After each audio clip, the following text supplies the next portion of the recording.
De la clase de agua y nutrientes empezamos aquí con la segunda parte, que sería nada más las relaciones de nutrientes y su función en las plantas.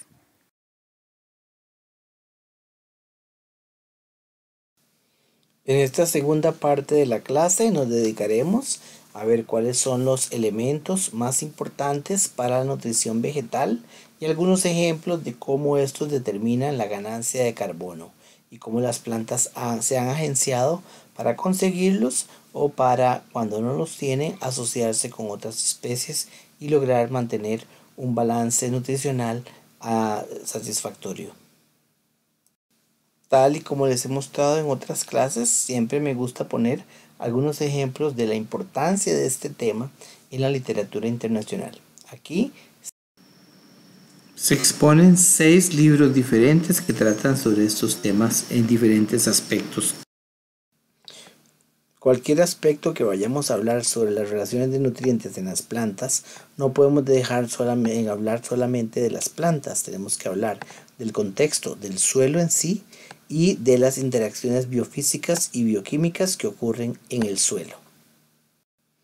Pero más allá de esos 3 grandes factores, tenemos que la rizósfera es un ambiente completamente vivo, lleno de una gran cantidad, diversidad funcional de organismos que interactúan con los factores ambientales, la matriz del suelo y las raíces de las plantas para producir un mini ecosistema completamente complejo y de gran importancia para el desarrollo de todos los organismos que él sostiene.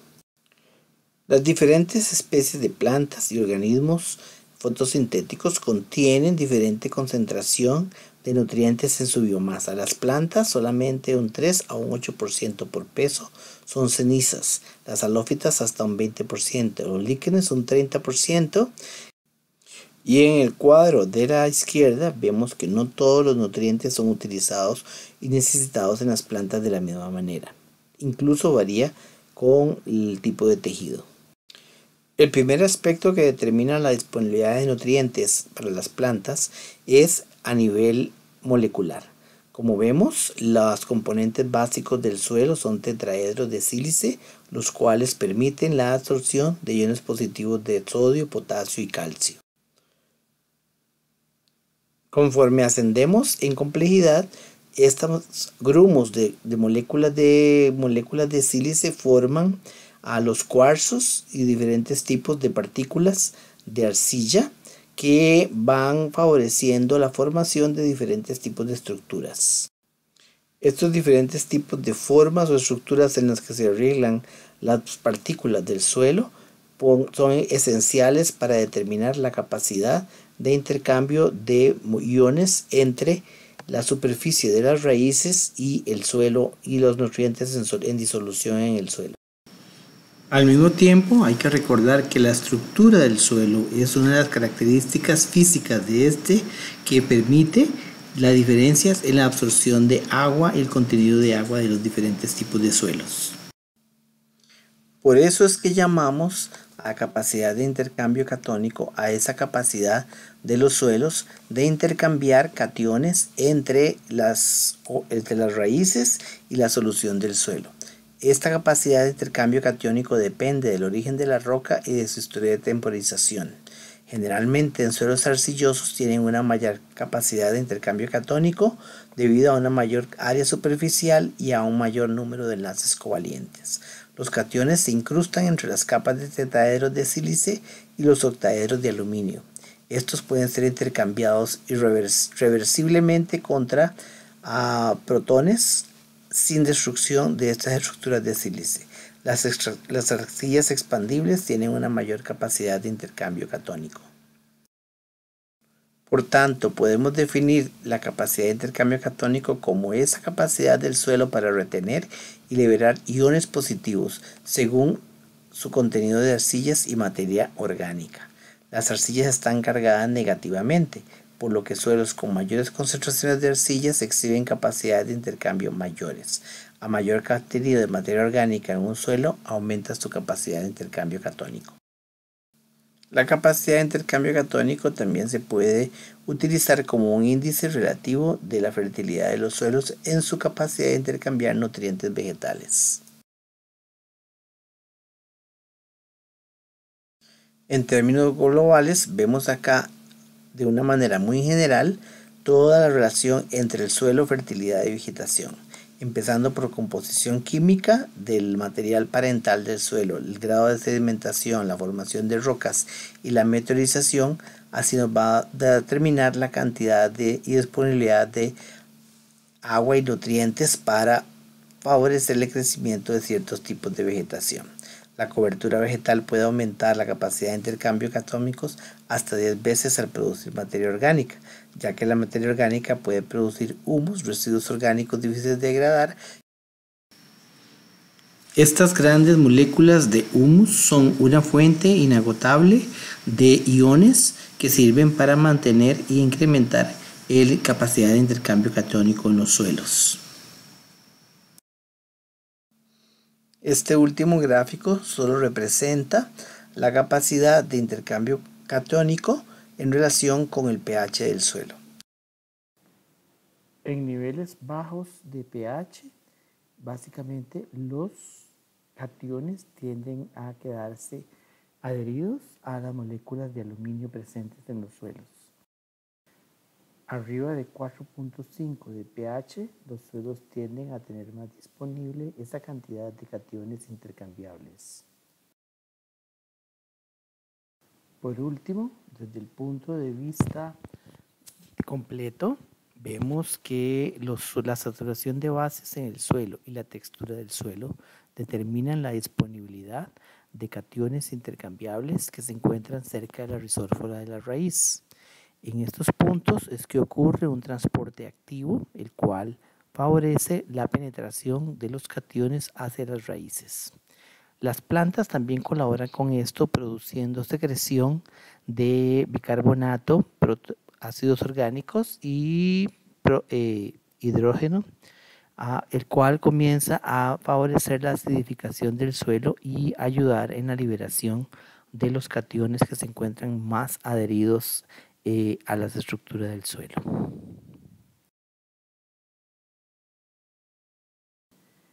En este esquema queda expresado claramente las 4 maneras en las cuales los vegetales de manera estratégica favorecen la adquisición de nutrientes en el suelo. En primer lugar, tenemos que se mejora grandemente la disponibilidad de nutrientes mediante estos mecanismos a nivel celular de membrana que favorecen la salida de iones de hidrógeno y la secreción de sustancias orgánicas. En segundo lugar, hay una capacidad muy buena de regulación del transporte a nivel de membrana a través de transportadores. En tercer lugar, la morfología de la raíz contribuye grandemente a una explotación tridimensional muy eficiente de todo el recurso de la rizósfera.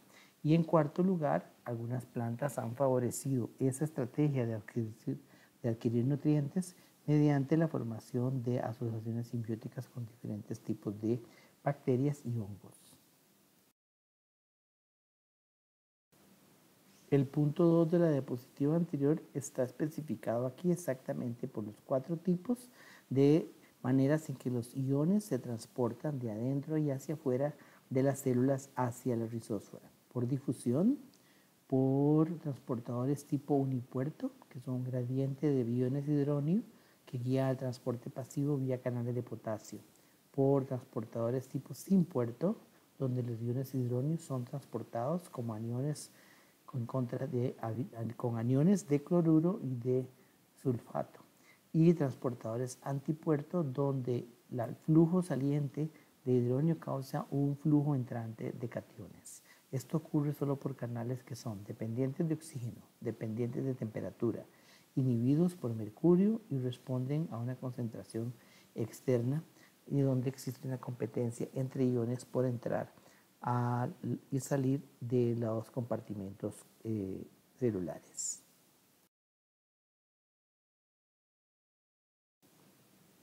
De esta manera, los nutrientes entran a la planta y son utilizados de muy diversas maneras. El uso de los nutrientes, generalmente para crecimiento, está determinado por aquellos que se encuentran más asociados con las características bioquímicas de la pared celular, por los que son utilizados en el transporte de electrones, los que se acumulan pasivamente, los que son utilizados para catálisis, como el hierro en la ferredoxina, y los que se almacenan y se reservan como nitrógeno y fósforo con diferentes tipos de estructuras moleculares. El uso de los nutrientes sencillamente está categorizado en aquellos que son utilizados en metabolismo, aquellos no metabolizados, pero que se requieren en una buena cantidad y se encuentran en forma libre a nivel celular, citoplasma, vacuola, etc. Y aquellos que entran a formar parte de funciones específicas catalíticas con moléculas y enzimas, como el hierro, el manganeso y el cobre. En general, el balance de nutrientes es muy dinámico en las plantas. Cambia mucho entre los órganos y en especial entre hojas y raíces finas, que son los órganos dispensables de las plantas. Un concepto importante que se debe tener en cuenta en esta dinámica de los nutrientes en la planta es el concepto de fuente y sumidero, en inglés source y en inglés sink. Básicamente, la planta tiene que decidir de cierta manera cómo utilizar los productos de la fotosíntesis, la removilización de nutrientes y la exportación de sustancias energéticas para la germinación y crecimiento. Generalmente la fuente son aquellas estructuras de tipo foliar en los cuales hay síntesis de glucosa, la cual luego se transforma de muchas maneras diferentes para su proceso, metabolismo o acumulación. Y la actividad de sumidero, que es la partición de biomasa y partición de la planta, especializada en crecimiento, almacenamiento y respiración, como lo son las partes en crecimiento, las raíces y los órganos de almacenamiento. Vamos a ver en las próximas 3 diapositivas aspectos relacionados con el quizás más importante nutriente que las plantas tienen que absorber directamente de la tierra. El nitrógeno tiene efectos fisiológicos, psicológicos tan importantes que están mediados básicamente por la adquisición de nitrato. Entre estos tenemos toda esta lista de 6 características que son un aumento del pH en la rizósfera, ocurre un equilibrio catión-anión, aumenta contenido de agua foliar y aumenta cristales, aumenta el rendimiento cuántico del fotosistema 1 y redirige la asignación de recursos en las rutas de carbono y desacopla la absorción y su uso. Todos esos rasgos del nitrógeno lo sitúan como uno de los elementos esenciales para el desarrollo y crecimiento de las plantas.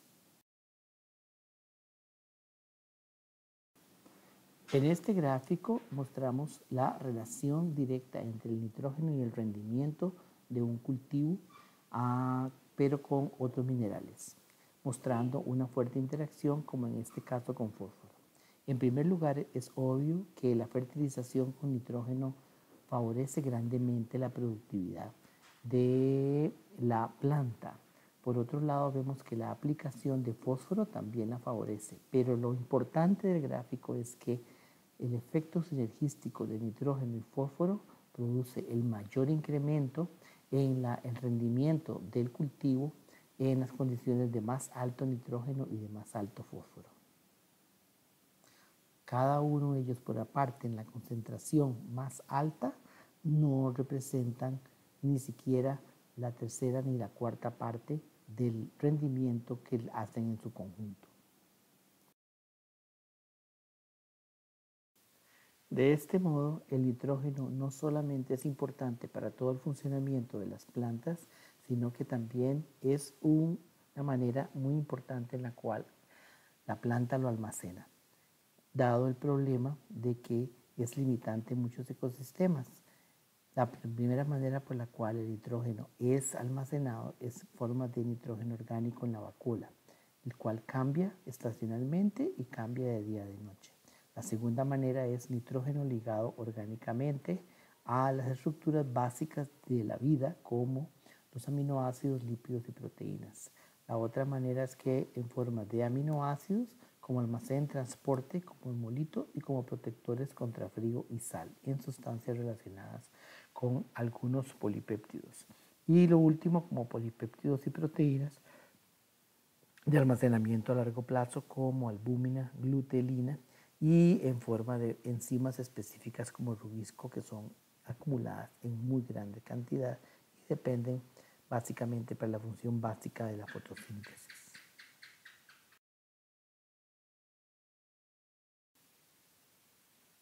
Expongo aquí un ejemplo importante de las necesidades que tienen las plantas de otros de los nutrientes. En este caso, vamos a ver un ejemplo en el cual hay una fuerte acumulación de iones potasio.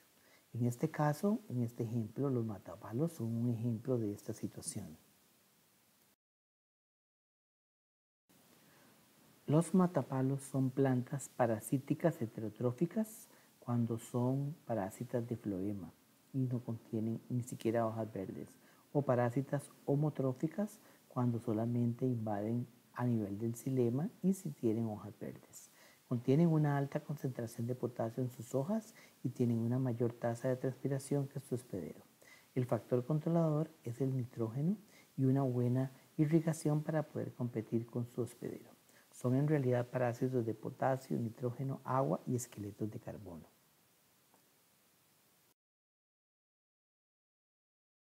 En este otro ejemplo vamos a hablar de la importancia de otro nutriente muy importante, el fósforo.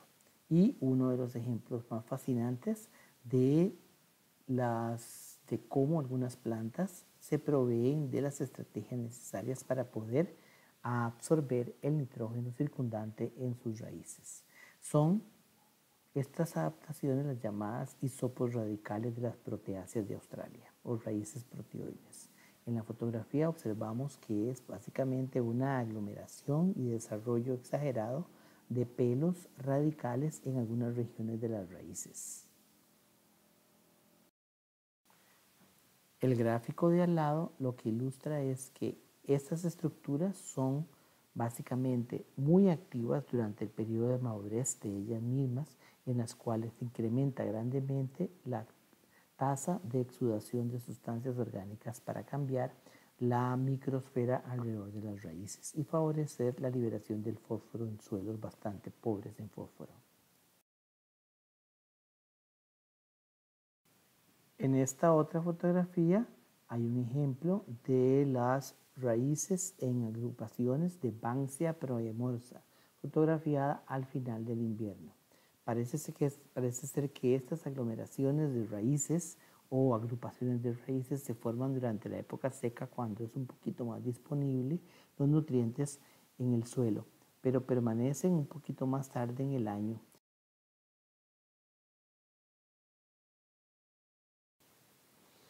Este gráfico muestra en el eje X los diferentes tipos de carbohidratos excretados por diferentes especies de estas especies que producen raíces proteáceas o clústeres de raíces. Y en el eje Y la cantidad de exudados producidos. Como podemos ver, existen una gran cantidad de diferentes tipos de ácidos orgánicos que las plantas pueden generar y varía con la especie. Esta gran cantidad de ácidos favorecen de nuevo la disponibilidad de iones en la rizósfera cercana a las raíces.